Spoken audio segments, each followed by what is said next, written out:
জুলাই ভাস্কর্য নিয়ে অনেক সমালোচনা হচ্ছে, বিষয়ে কি পদক্ষেপ নেওয়া আপনি মনে করেন? জুলাই ভাস্কর্য যেগুলো মানুষের আকৃতি দিয়ে তৈরি নিয়ে সর্বপ্রথম আওয়াজ মনে হয় আমরাই তুলেছিলাম এখানে। যেদিনের ঘটনা সেদিনই আমাদের এখানে আলোচনা হয়েছিল। তো যিনি প্রশ্ন করেছেন তিনি সম্ভবত উপস্থিত ছিলেন না। আমরা মৌলিকভাবে বলবো, অনেক হুজুররা বা হুজুরদের সংগঠনও দেখলাম দাবি জানাচ্ছে যে হেফাজতের যাদের ভাস্কর্য সেখানে রাখা হয়েছে, যেগুলোর চেহারা বোঝা যায়, আকৃতি বোঝা যায়, এগুলো সরিয়ে দেওয়া উচিত। আমি মনে করি হেফাজতের ভাস্কর্যের জন্য তো আলাদা মাসালা না, আর অন্য ভাস্কর্যের জন্য আলাদা মাসালা না, মাসালা তো সব একই। এখন যদি আমাদের কথা থেকে সরকার এরকম মেসেজ নেয় যে ভাস্কর্য সব আপন জায়গায় থাকুক, খালি হেফাজতের যে ভাস্কর্য আছে বা হুজুরদের যে ভাস্কর্য আছে আমরা এগুলো সরিয়ে দেই, তাহলে কি হবে জানেন? আমরা বৃহৎ একটা আন্দোলন থেকে হারিয়ে যাব।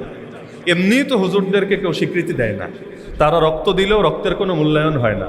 এখন দিন শেষে যদি বলি খালি আমাদেরগুলো সরান, বাকিগুলো থাকুক মাশাআল্লাহ, আমাদেরটা নাউজুবিল্লাহ, বাকিগুলো সুবহানাল্লাহ, খালি যদি এটা বলি তাহলে দিন শেষে ইতিহাস থেকে আমরাই হারাবো। এজন্য আমি মনে করি সমাধান দুইটার যে কোনো একটা।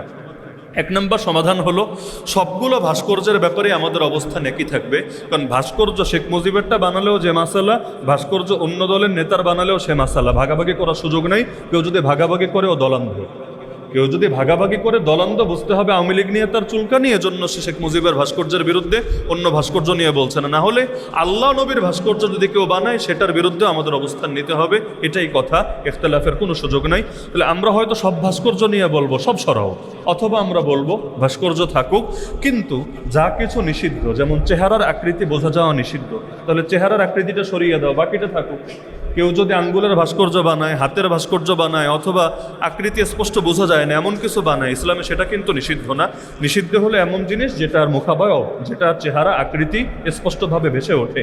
তাহলে চেহারা না বোঝায়ও তো কিছু বানানো সম্ভব। তাহলে যেগুলো তোমরা বানিয়েছো জাস্ট চেহারাগুলো নাই করে দাও।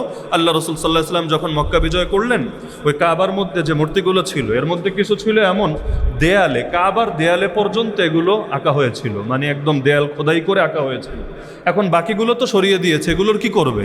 আল্লাহ রসুল বলেছিলেন প্রলেপ লাগিয়ে দাও, উপর দিয়ে এমন কিছু লাগিয়ে দাও যাতে এটা আর আলাদা করে না বোঝা যায়। তো বেশ সহজ। আপনারা যে ভাস্কর্যগুলো বানিয়েছেন মাসালা সব একই, ওই হুজুরদেরটাই হোক আর অন্যদেরটাই হোক, এই চেহারাগুলো যাতে আড়াল হয়ে যায় আপনারা এই ব্যবস্থা করেন। কিন্তু আমার একটা দুঃখ আছে, বিশেষ করে এই দেশের হুজুরদেরকে নিয়ে, যার মধ্যে আমিও আছি, আমিও তো হুজুর। দুঃখটা হলো আমরা অনেক সময় দাবি জানাই এমন লোকদের কাছে যাদের দিয়ে কখনো দাবি পূরণ হবে না। যেমন মনে করেন কাদিয়ানীদের কাফের ঘোষণার একটা দাবি এই অঞ্চলে শুরু থেকেই চলে আসছে, এবং এটা দাবি করা উচিত, আমাদের ইমানে দায়িত্ব বটে। আমাদের স্লোগান থাকে যে কাফের কাফের, কাদিয়ানীরা কাফের, সংসদে আইন চাই, এই জাতীয় বিভিন্ন কথা থাকে। আচ্ছা, সংসদে কাদিয়ানীরা মুসলমান নেই, আইনটা কারা করবে আমাকে বলেন তো? নাস্তিকরা, সেকুলাররা, বামরামরা, কারা করবে? এগুলো তো করবে খাঁটি মুসলমানরা। তাহলে খাঁটি মুসলমানরা যদি সংসদে না যায় তাহলে আইন কি আপনার বাপে আর আপনার দুলাভাই করবে?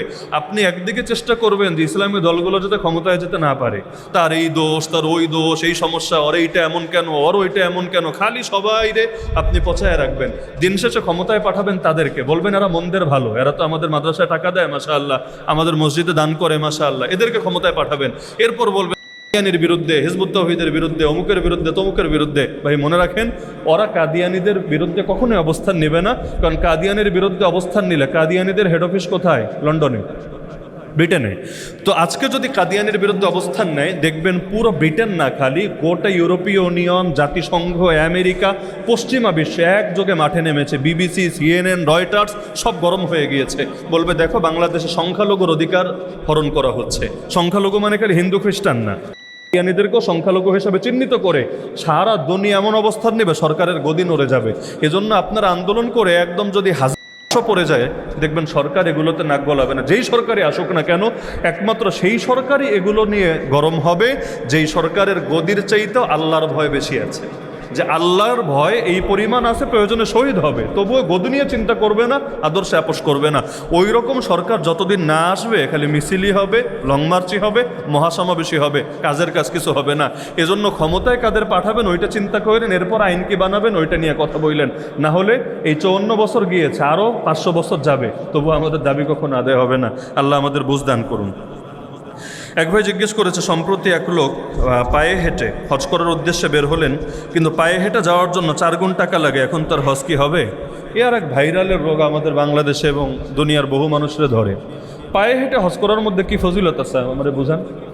ইসলাম সহজ করেছে, এমনকি অনেক বিধানরে পর্যন্ত, যেমন নারীদের মাসিক হয়, ইসলাম বলেছে মাসিকের দিনগুলোতে যেই নামাজ পড়তে পারবো না, নামাজের কাজাও লাগবে না, কাজা করাও লাগবে না।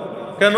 কারণ প্রত্যেক মাসেই তোমার 3 দিন থেকে সর্বোচ্চ 10 দিন তোমার নামাজ ছুটবে। 10 দিনে 50 ওয়াক্ত নামাজ, তো বাকি 20 দিনে তোমার কাজা করতে বললে 20 দিনে এমনি আছে 100 ওয়াক্ত, সঙ্গে যুক্ত হবে আরও 50 ওয়াক্ত, মানে 150। তোমার জন্য কষ্ট হবে, থাক, এটা কাজাই করা লাগবে না। রমজান মাসে সফরে বের হলে ইসলাম ছাড় দিয়েছে, চাইলে ফরজ রোজা রাখতেও পারো, বেশি কষ্ট না হলে, আর কষ্ট হলে দরকার নেই, পরে কাজা করে নিও, কোনো সমস্যা হবে না, পাপ হবে না। তাহলে কি বুঝলেন, ইসলাম সহজতায় বিশ্বাসী না কঠিনতায় বিশ্বাসী? এমনকি সহি হাদিসে আছে, আল্লাহ নবীকে কখনো যদি অপশন দেওয়া হতো 2 জিনিসের মধ্যে, যে আপনি চাইলে এটাও নিতে পারেন ইয়া রাসূলুল্লাহ, এটাও নিতে পারেন, নবী সবসময় সহজটা নিতেন। ইসলাম যদি সহজতায় বিশ্বাসী হয়, তাহলে যেই যুগে বিমান আছে 8 ঘন্টাও লাগে না, কখনো 6-7 ঘন্টায়ও যাওয়া যায়, তো সেখানে আপনার কি ঠেকা পড়েছে পায়ে হেঁটে হেঁটে আপনি এভাবে বের হবেন? আমার কাছে মনে হয় এখানে 2টা জিনিস আছে, এক হলো এটা, আর আরেক হলো ভাইরাল হওয়া। বলবেন এটা কিভাবে? কারণ যেই পরিমাণ দান পায়, মাশাআল্লাহ, ভিক্ষুকও সারা জীবন ভিক্ষা করে এত টাকা পাবে না, এরা যেই পরিমাণ টাকা কামায়, আর এদের লাইন ঘাটও জানা থাকে, কোন দেশে গিয়ে কারে ক্লিক করতে হবে, কার কাছে গিয়ে কিভাবে নিজেকে প্রদর্শন করতে হবে। লাস্টে গিয়ে দেখা যায় হজও হয়, 2-1 কোটি টাকা ইনকামও হয়ে যায়, মানে তার মোটামুটি সারা জীবন চলার ব্যবস্থা হয়ে যায়। আর ভাইরাল তো হয়, সারা দুনিয়া সবাই চেনে, পরে আগে চিনতো কে, নামও জানতো না, এখন সবাই চেনে। এই জন্য কিছু মানুষের, এই জন্য এটার বিরুদ্ধে আমার দৃষ্টিতে কঠোর ব্যবস্থা নেওয়া দরকার। সম্প্রতি এক লোক মনে হয় বের হয়েছে, পরবর্তীতে কিছু টাকাওয়ালাদের দৃষ্টি আকর্ষণ হয়েছে, এখন তারা দায়িত্ব নিয়েছে, তোমারে আমরা টাকা দিয়ে হজে পাঠাবো, সেও মহাখুশি। এই রাস্তা যদি খোলা থাকে, আগামীতে সামাল দিতে পারবেন না, দেখবেন সবাই রাস্তায় বের হয়ে যাচ্ছে, আমরা পায়ে হেঁটে হজ করব। কারণ বিনা পুঁজিতে ব্যবসা অথবা বিনা পুঁজিতে যাওয়া, এটার মধ্যে কোনো বুজুর্গি না। ইসলাম কঠিনতায় বিশ্বাসী না, ইসলাম সহজতায় বিশ্বাসী। কেউ যদি মনে করে বিমানে গেলে সওয়াব কম হবে, পায়ে হেঁটে গেলে সওয়াব বেশি হবে, না, বরঞ্চ ইসলামরে কঠিন করার জন্য তোমাকে আর আদালতে উপস্থাপন করা হবে। এই জন্য অযথা ইসলামকে কঠিন করতে যাবেন না, আল্লাহ যেটা সহজ করেছেন বেশ সহজ। অনেকগুলো কারণ এখানে জড়িত, কোনো একটাকে সুনির্দিষ্টভাবে কারণ বলার সুযোগ নেই। 1 নম্বর কারণ হলো, করোনার সময় দীর্ঘদিন যখন স্কুল কলেজগুলো বন্ধ ছিল, কিন্তু কওমি মাদ্রাসাগুলো আবার খোলা ছিল, 1-2টো বাদে অধিকাংশ খোলাই ছিল। তো মানুষ চিন্তা করেছে বাচ্চা কাচ্চা বেশি দিন বাসায় থাকলে অনেক ধরনের সমস্যা হয়, বিভিন্ন দুষ্টমিতে জড়িয়ে যায়, পড়ালেখার আগ্রহ হারিয়ে ফেলে। তো সেই সময় বাংলাদেশে অনেকে চিন্তা করেছে, তাহলে ঘরে বসিয়ে না রেখে আমরা মাদ্রাসায় দিই। তো পরবর্তীতে যেটা হয়েছে, দিয়েছিল সাময়িক হিসাবে, যে কয়েকদিন স্কুল না খুলবে একটু কোরআন শিখুক, হাদিস শিখুক, আরবি শিখুক, কিন্তু পরে মজা পেয়ে গিয়েছে। এখন মজা পাওয়ার কারণে এখন আর ওই লাইনে যায় নাই, বরঞ্চ কেউ হাফেজ হয়ে গিয়েছে, কেউ আলেম হওয়ার চেষ্টায় আছে। এমনকি অনেক মেয়েদের এমন, সেই করোনার সময় দেশে বিয়ের পরিমাণও বেশি ছিল, এমনকি বাল্যবিবাহ বেশি হয়েছে। কেন? চিন্তা করেছে ঘরে বসিয়ে রেখে কী লাভ, আরও বিভিন্ন অনলাইনের কারণে, মোবাইলের কারণে বিভিন্ন ফিতনাও হচ্ছিল, তো মানুষ বিয়ে শাদী দিয়েছে।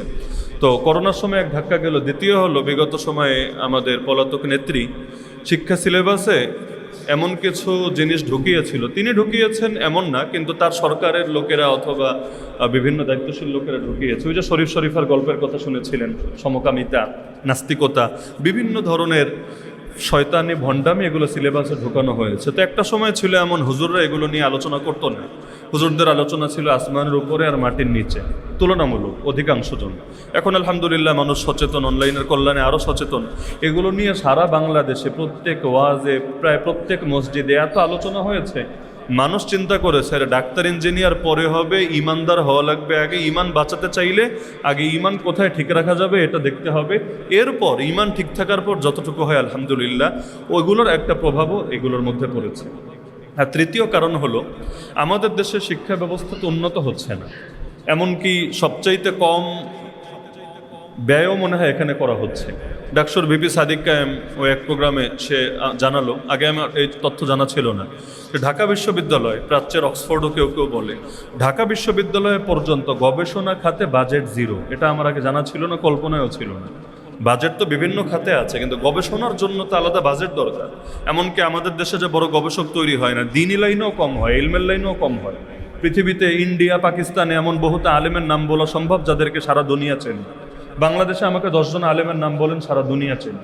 সারা দুনিয়া বলতে সারা দুনিয়ায় বাঙালি যারা আছে এদের কথা বলছি না, যাদের ভাষা আরবি, যাদের ভাষা ইংলিশ, যাদের ভাষা উর্দু, এরকম সবাই চেনে। 10 জনের নাম বলেন, কিন্তু ইন্ডিয়ায় আমি বলতে পারবো, পাকিস্তানে বলতে পারবো, বহু দেশের বলতে পারবো, এই দেশে নাই কেন? বড় একটা কারণ, এখানে আমাদের পারিবারিক পেরেশানি, পারিবারিক চাপ এত থাকে, ওই দাওরায়ে হাদিস শেষ করে অনেকে মুফতি হবে ওই টাইমটাও পায় না, ফ্যামিলির বোঝা নিজের কাঁধে নেওয়া লাগে, পড়াশোনার সুযোগ পায় না, আর রাষ্ট্রীয় তো সহযোগিতা নাই, জিরো। তো যার কারণে গবেষক তৈরি হয় না। তো এগুলো একটা বড় কারণ যে অনেকে ভাবছে যে এগুলোতে পড়ায় কি হবে, এর চাইতে রিজিক যা কপালে আছে আল্লাহ লিখে রেখেছে সেটা এমনিও আসবে অমনিও আসবে, মাদ্রাসায় দিই। আর সর্বশেষ কারণ যেটা আমার চোখে মনে হয়, আলহামদুলিল্লাহ এখন মানুষ দেখতে পাচ্ছে যে আলেমদের মধ্যে অনেক সচেতন আলেম হয়েছে আলহামদুলিল্লাহ, যারা যুব সমাজকে বা শিক্ষিত প্রজন্মকেও ব্যাপকভাবে আকর্ষণ করতে পারছে। এগুলোর একটা প্রভাব আছে, মানুষ যাকে দেখে তার মতো নিজে হতে চায়, নিজের সন্তানদেরকে বানাতে চায়। তো এই তরুণ আলেমদেরও জনপ্রিয়তা অনেকের ভেতরে এই প্রভাবটা সৃষ্টি করেছে। তারা ভেবেছে আমার ছেলেকে আমি অমুক আলেমের মতো বানাবো। তো এক কথায় সব মিলিয়ে এই ফলটা হয়েছে। আমি মনে করি খারাপ না, আমি মনে করি ভালো, আলহামদুলিল্লাহ। শুধু আমাদের মাদ্রাসা শিক্ষা ব্যবস্থাটাকে একটু উন্নত করা দরকার, একটু যুগোপযোগী করা দরকার। যেখানে যেখানে গ্যাপ আছে, যেমন ইংলিশ, শুধুমাত্র দেখা যায় ইংলিশ না জানার কারণে কত আলেম এমন আছে যাদের এলেমে কমতি নাই, কিন্তু দুনিয়া তাদেরকে চেনে না, কারণ ভাষাগত যোগ্যতার তাদের এখানে ঘাটতি আছে। এমনকি দেখবেন ইন্ডিয়ায় হিন্দি ভাষায় তারা কথা বলে, যদিও আরও অনেক ভাষা আছে। পাকিস্তানে উর্দুতে বলে, উর্দু আর হিন্দি কাছাকাছি। এজন্য ইন্ডিয়ার আলেমদেরকে পাকিস্তানের লোকেরা চেনে, পাকিস্তানের আলেমদেরকে ইন্ডিয়ার লোকেরা চেনে, বাঙালিরা কে চেনে। এজন্য বাংলাদেশে দেখবেন অনেক হুজুর আনে ইন্ডিয়া থেকে, পাকিস্তান থেকে ওয়াজ করার জন্য। বাংলাদেশ থেকে কারে নেয় আমার নাম বলেন? যে ইন্ডিয়া তাকে নিয়ে গিয়েছে ওয়াজ করার জন্য, পাকিস্তান নিয়ে গিয়েছে ওয়াজ করার জন্য। কেন? আমাদের ভাষাগত সমস্যা। তো এই কারণে ইংলিশ যেহেতু এখন একটা আন্তর্জাতিক ভাষায় পরিণত হয়েছে, এজন্য আমি মনে করি আলেমরা যদি জাস্ট ইংলিশটাও ভালো মতো চর্চা করে, তাহলে বাংলাদেশে যে পরিমাণ আলেম আছে, আমাদের দাওয়া সারা দুনিয়া জুড়ে বিস্তৃত হয়ে যাবে ইনশাআল্লাহ।